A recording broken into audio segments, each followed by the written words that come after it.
This question talks about factorizing and there are 6 terms given to you. We have to identify the nature of each term. I'm going to teach you how. If you look at the first term, 4a square, it looks like a perfect square. So it's a square of 2a, correct?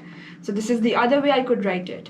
Look at the second term, it's again a square of b. So b squared. Let's identify one more square number out of all the terms given to you.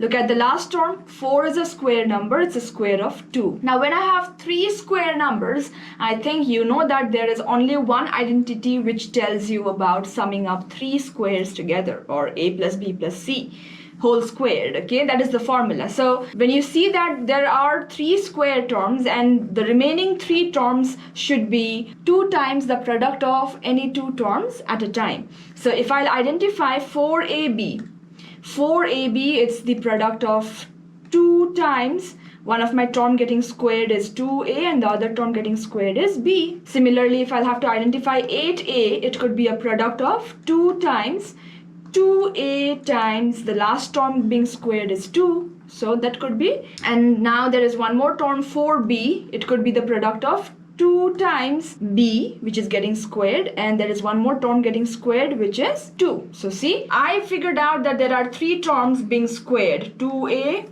positive b, and positive 2.